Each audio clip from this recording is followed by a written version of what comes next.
Wasabi.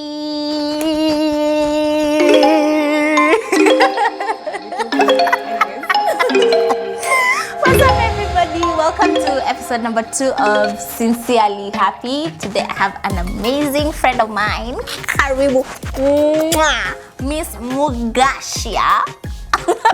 Stella is fine. No, imagine that name, Miss Mugashia.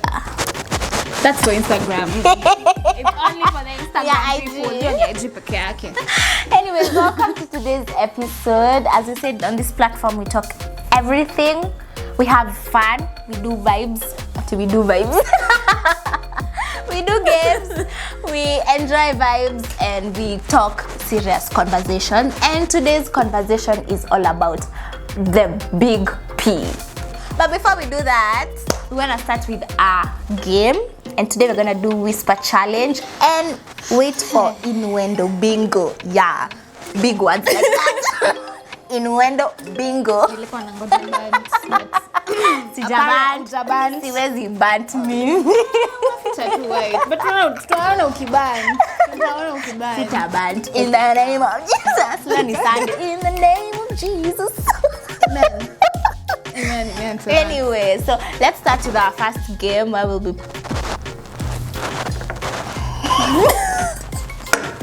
unaniombea ni bant. Where we'll be playing with the whisper challenge. So let me brief you kidogo about the whisper challenge. One of us puts earphones to the other and then puts the music full blast kabisa. So uchague some kona beats and then I whisper something. So I have like maybe I whisper a glass of water and you have to read my lips and tell the audience what I'm whispering. I know, right? Wait, out of the song, Ama? No. Just anything. It's me who's gonna tell you. So you're full blown listening to the music and then I'm gonna tell you orange cup. And so you have to read. And the way I don't know how to read lips, but Tutaona. it's a struggle. But anyway, yeah, so let's get into it. Uko na playlist yako hapo? Okay. Hata mimi niko na playlist yangu. Natafuta kwanza ile song inakuanga na beats. Beats zinakuanga hip hop. Ama ni nini? Hata Afrobeat inakuwa na beat. Bado ni Afrobeat. Ni Afrobeat. Mwataka kuwekea mapiano. Bila mapiano. Acha tuone. Tafuta tuone. Okay. Playlist hapo. Mimi niko na mingi. Ndio shida yako na playlist 100. Kuna my songs. Where is my music? Just use the Nakuwekea DJ. Bele nakuwekea DJ. DJ Bot is my favorite DJ. DJ Bot. Shout out to DJ Bot. Ngeniambia Shinsky. Kwa nini you like Shinsky? Shinsky has good music. But he does. My sister listens to a lot of Shinsky. When you tell her, put a mix, she just like, DJ Shinsky. But Bot has good mixes. Nilimdiscover time ya quarantine. Quarantine not only discover. Tulidiscover artist. 10,000 things to discover. Yeah, he's such a vibe. Haya ndo hii. Nakuwekea full. I hope. Because I can hear the music from here. So definitely hautasikia kitu.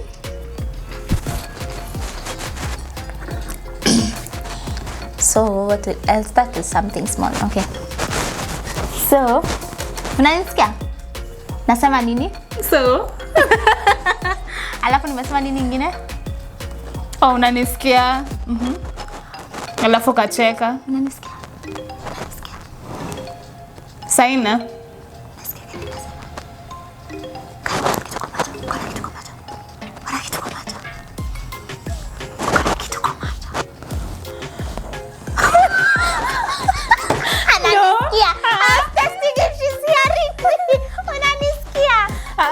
Nimejaribu kuread lips zako.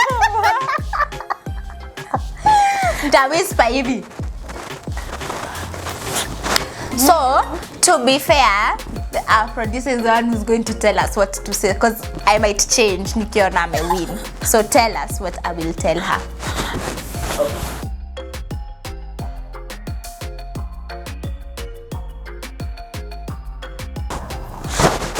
Sawa. He's gonna write for you guys what he's told me. Black banana. She's good. Hadi amenipea pressure.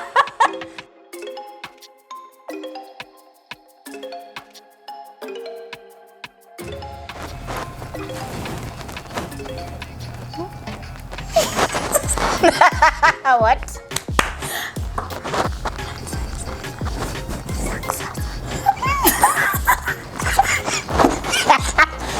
Niko huku nasikia DJ bot. Umeband.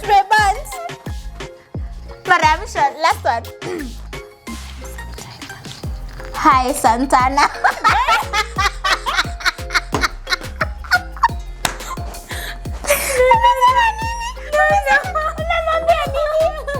Hand sanitizer. Ati mimi nimesema hi Santana. Hiyo ni nini sasa? Haya.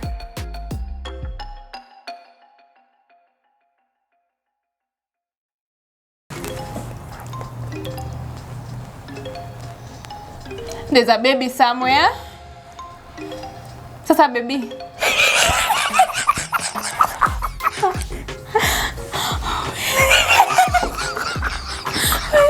Where's this hand?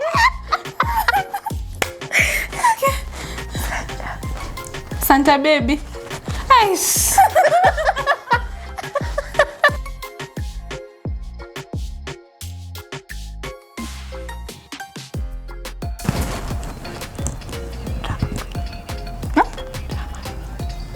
Cameroon. Hi.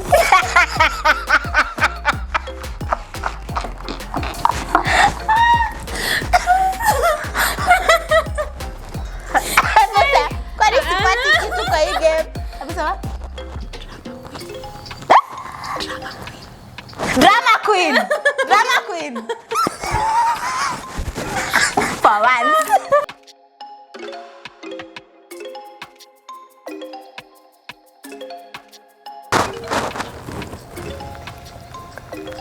Six o'clock.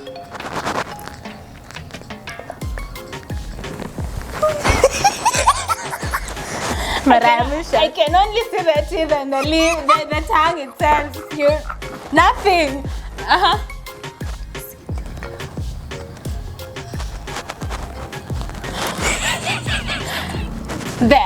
The last part is o'clock.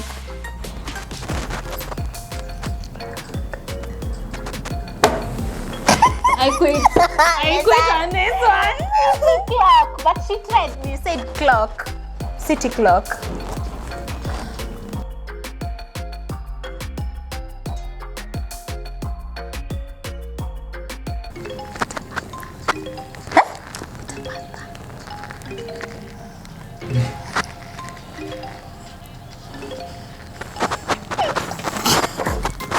Sips water.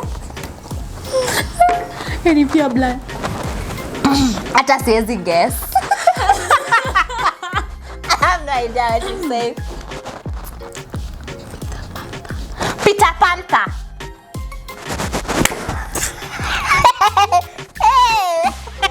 That's why I had to rumia you. I had no clue what you're saying. Niko tu gonna say there's a ring in my bed. Hi. Acha tukutane tu playlist safi. Anyway, The things you're hearing from DJ Bot. DJ Bot anakuwa amenichizisha. DJ Bot Ameku destroy the mind. hapa. Nakulove.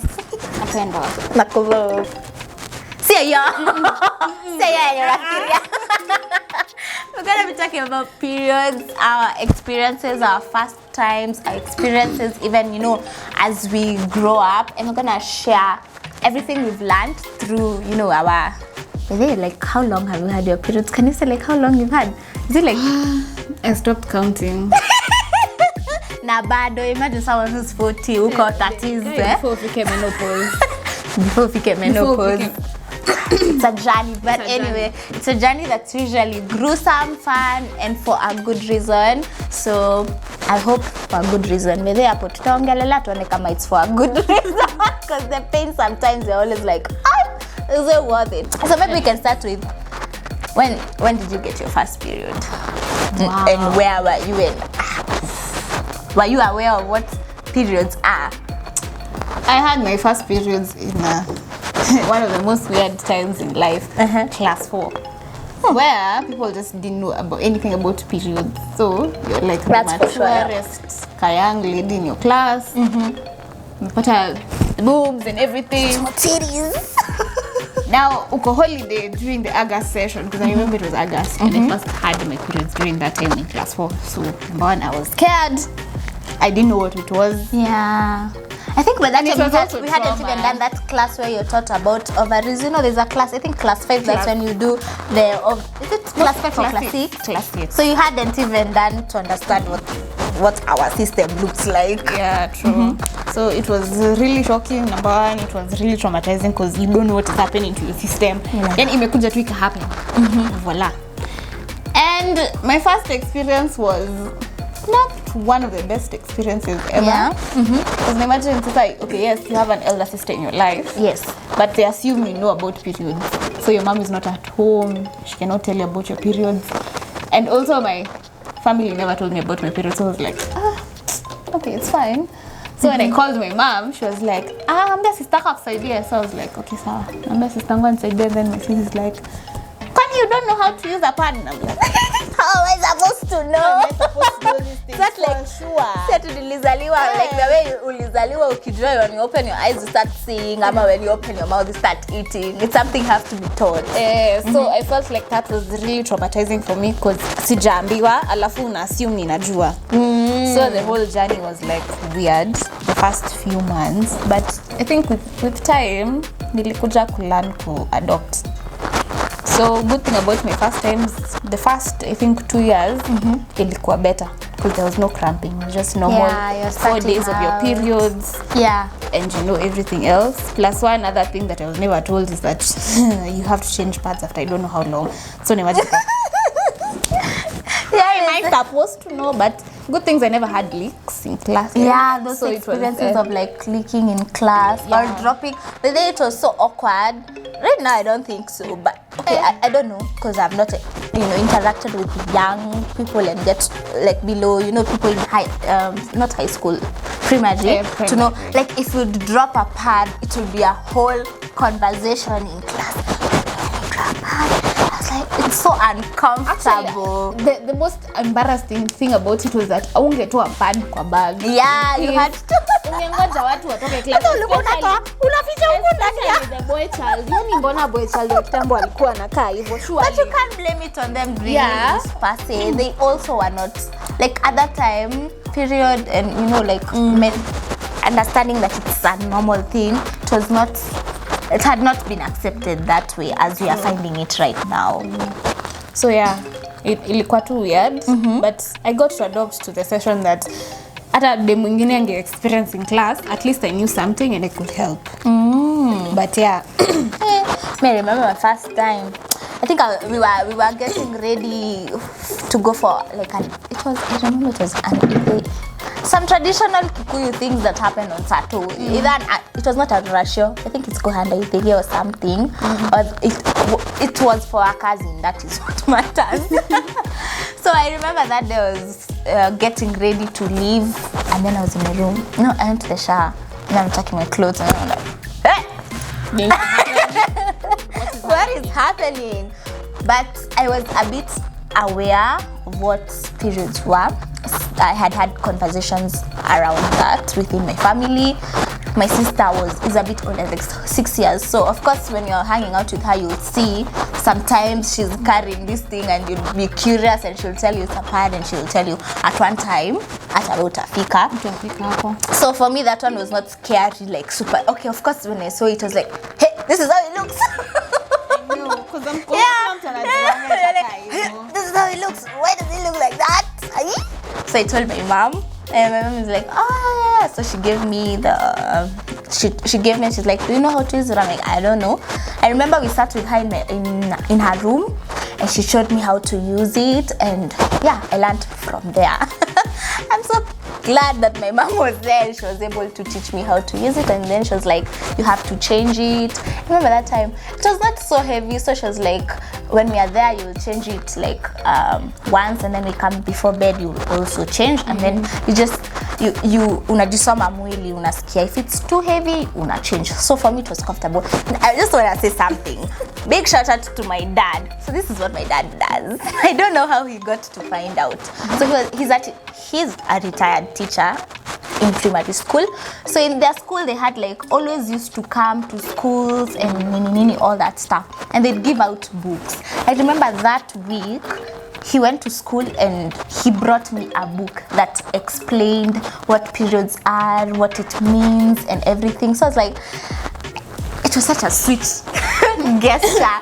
Then I was like, dad being dad. Right now is when I was like, wait, my dad was so woke enough to realize that, hey, my daughter is now amefika. I might not be able to have that conversation with her directly because of course the mother has had it, but I can, I can give her a pat on her shoulder by bringing this book to her. So I read through the book and I learned so much. And I remember I used to be the one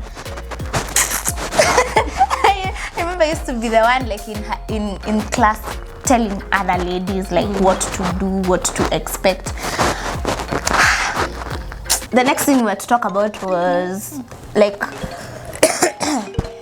nakunya chai juu na block. My voice wants to disappear and it's my bread. My voice is my food.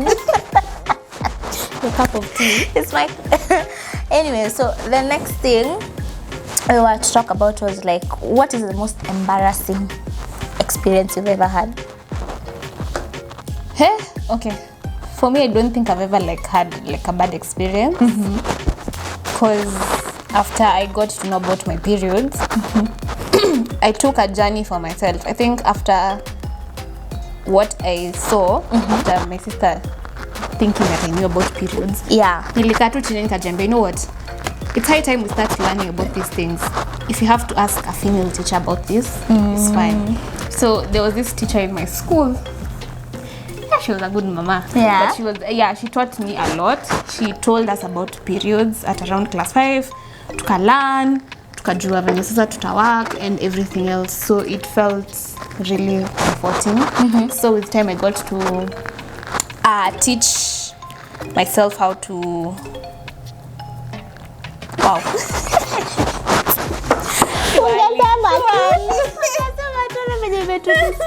I know. Move the glass in front of you to the left.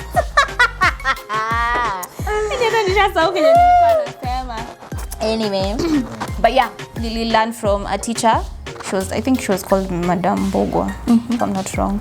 So she taught us about periods before to get class 6, because in our school we had like a school in Kaya West, then the other part, the higher part ilikuwa aside in Kiamumbi. Yeah. So before to vuke to the other side, yes. Even us, I remember primary school was like that. So yeah, hapo ndio sasa alituambia these periods, this how the pad is born, this is how things should go, this is how you should change your pads and everything. So before she even said it, I already knew about it. Yeah. So with time I got to learn and adopt to the cycle.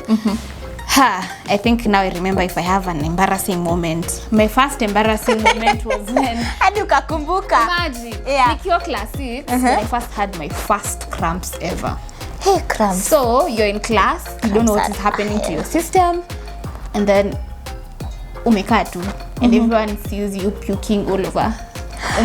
You had the ones of puking. Me, I used to sleep on the ground. If we have to sleep on the ground, it's fine. And then at this moment, Buscopans are not working, Brufens are not working, your system is just collapsing. I remember in high school, school nurses had fun by their behavior. You're having your periods and then you go, they give you some Brufens. Brufen does nothing. It does nothing when you're cramping. Mimi squeeze hata nikicramp. If you bring Brufen, if you bring Buscopans, Panadol, mara moja is the worst. It doesn't work. Mara moja makes your blood lighter, and it's even the worst you can even drink when you're having your period. So you're really recommended. But I've seen other people have different experience. I know someone who takes mara moja and they are okay. I feel like when it comes to medication, it's very personal to the body. Yeah, it's very like personal learning to your body. Learn your body and you're like, this is what works for me. Because there are people hot water bottles work for them, and there are people hot water bottle does nothing. And then there's also like a normal Panadol can do something. There's also who actually have to go and get the injection for them to have a normal experience. Or a higher type of painkiller that has more a higher percentage. Yeah, so it's just about like learn your body and give yourself time to understand your body and understand your cycle. Yeah, true. So yeah, hiyo ndio ilikuwa the most embarrassing moment. Unaenda kwa nurse and she thinks that you're overreacting, you're pretending, you're being some type of a person. Yani, ilifika 2 points, nilingia to class. You menipea Buscopan, let me just drink it. I just slept. But I think it took me a while before I slept. Because I remember I puked like for a whole hour. Ile unalala, unaamka unaenda. Unalala, unaamka unaenda. So with time, pole ika reduce. But when I got home, I think it took me 3-4 days before I went back to school because cramping in high school can be really, and even in yours was in primary school ish, and then it can elevate to high school. I remember the first ever bad cramps I got. Okay, I was a lucky one. Ish. My bad cramps started when I was done with high school actually. When I hit I think 20. When I go, I used to wonder, nini you guys are complaining about. Okay, of course I would not be negative towards them, but I would not understand what cramps were. But there are people who don't get cramps. Yeah. So I look at them like in school there were ladies who during that time of the month they had to stay at the school nurse because haezi fanya anything, haezi function. The whole time ako nauseated like a pregnant woman. Exactly, her back hurt, her legs swell. But let me tell you, I got to my 20s.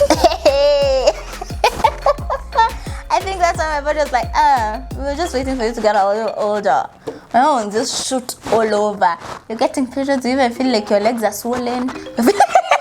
You feel like you want to talk anywhere. Yani, like even that small journey kwenda kwa choo inakuanga very exhausting. Yani you're trying even to go to the shower. You're trying so hard. Aufiki. You just cannot. Yeah. So I think now after my 20s is when I started appreciating, and I was like, wait, these guys are really going through it. Imagine you have class and someone doesn't care. Like the teachers, some of them are so ignorant. Analala because of cramps. What is cramps? And some, it's a man, or sometimes it would be even a female teacher, and they're like, that's not nice. You're supposed to, to be more understanding. So yeah. And what about like the men in your life? How men in your life would you say that they understand? Okay, the good thing about my dad is the fact that he also knows about it. So hata mkienda supermarket mukote packets kama 5 za pale, like, he's fine. Okay, you guys just collect. He won't even ask you zinzani. He knows. So with time, even during my dating sessions, I was lucky enough to get boyfriends who understood. Yeah. So they will appreciate the fact that you're in pain, or you're going through a menstrual cycle. Because I know there are men who are like, unanyesha, sitaki kukuona. Ama unanyesha, okay, I'll see you tomorrow. Or unanyesha, and then they're like, okay, fine. So what do you want me to do? The good thing about it was the fact that walikuja kulana, they were like, oh, you're on your periods. Have you taken your painkillers? Yeah. Are you feeling some type of way? Do you need a break? Because I know you're the type of a person who gets mood. Do me cry over everything. I saw someone, who was it? It was Joanna Kinothe. She was saying, during her period, she cries when she sees a big ketchup next to a small ketchup. And I'm like, huh? But then you cry over everything. You become so moody. Even wondering, me, I get pissed off by things. And those sorts of like, I'll just get angry at everything. Even the first thing, everyone is always staying with me because I stay with my sister. They're always like, are you rolling? You're getting, you're getting agitated by everything. And I'm like, oh, I am. But yeah, you literally have different emotions. Me, I get moody, I get pissed over almost everything. And then I cry over small things. As if Johnny Black, when I'm stupid, I'll be like, why did you do And it's someone who you're usually joking around, hata mnaambiananga vitu, but hiyo time wakikwambia mpaka kwetu nafikanga, alafu unaona tu vitu ziko kwa sink na jambia, is that me? And then I just go, I'll just take a shower and then put on my pajamas and be like, peace out, guys. Peace out. Yeah, and tomorrow. And I think even now what you've said of like, it's important to understand yourself. I think the best way, one of the steps to making your experience, especially during your monthlies, is to know yourself, understand your body. Don't be ashamed to take that painkiller. You know, there are those ones like, tough it out. Please don't. If the painkiller is helping you out, please take that painkiller. It'll come through for you.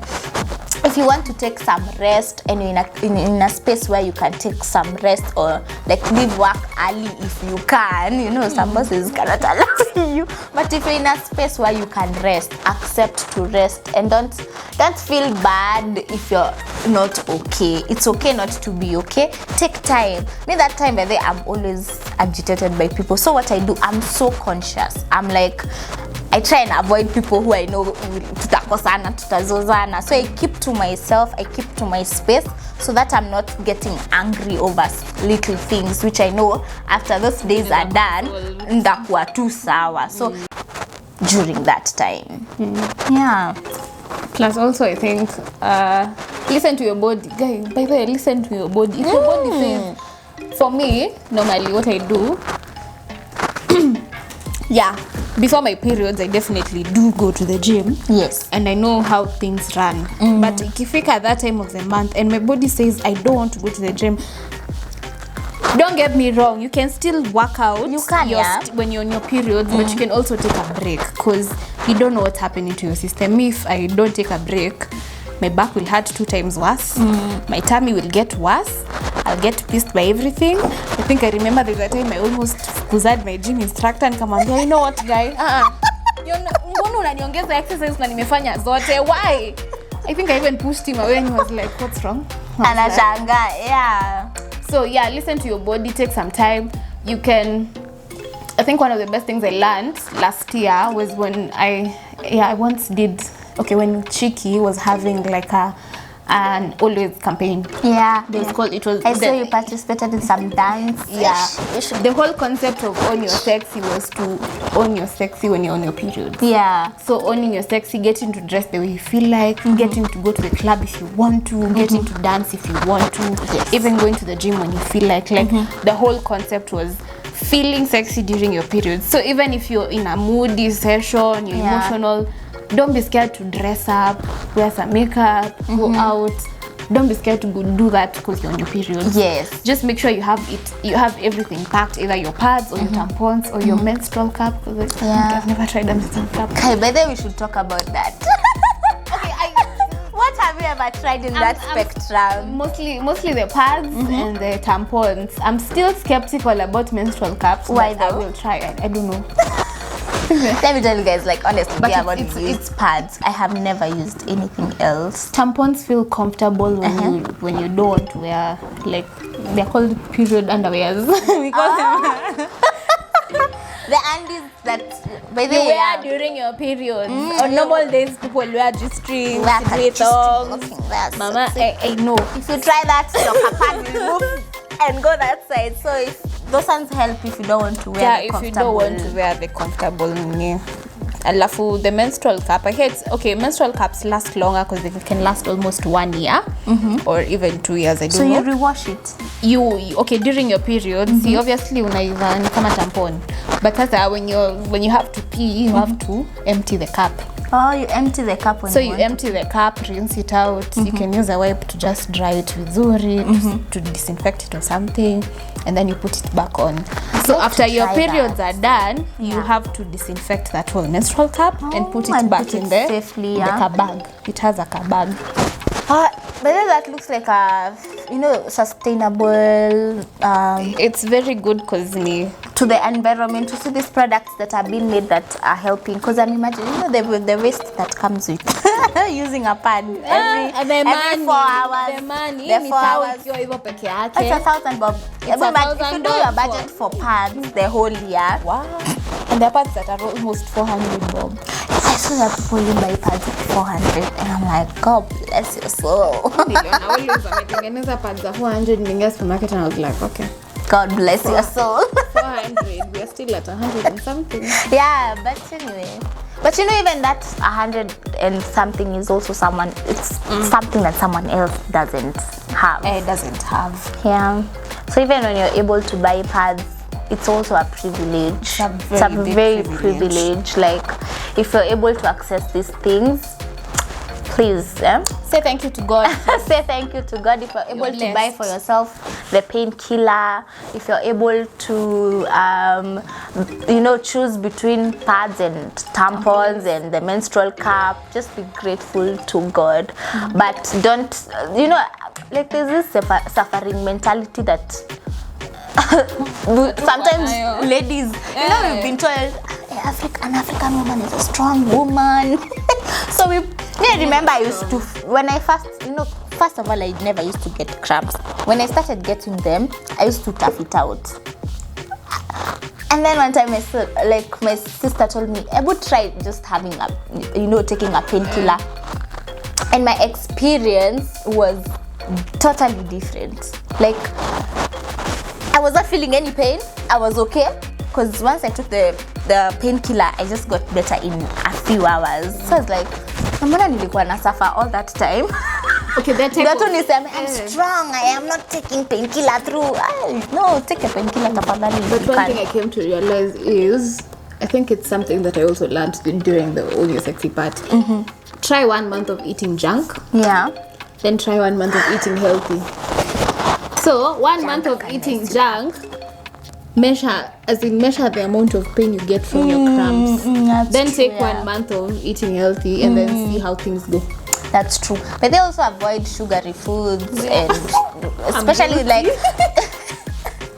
I know you usually crave, but I don't understand the way people say, oh, I got a care package, and then I'm seeing the care package. It's a sweet gesture because that's what you're craving. It's usually having chocolates, sweets. I'm like, Mimi, after drinking chocolate, nikikunywa, the time I'm about to, my cramps get 10 times bad. Drinking chocolate too, it makes my cramps.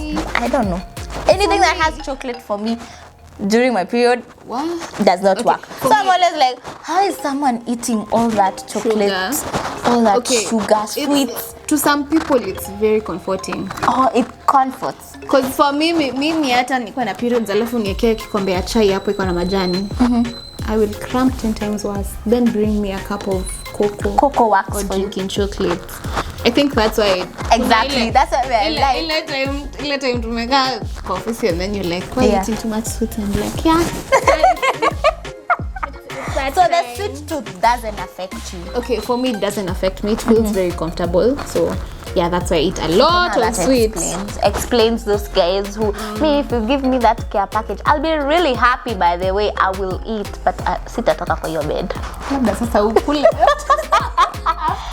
After yes, for feeling, oh baby girl, pat on my shoulder. I just got because it's usually such a gruesome experience.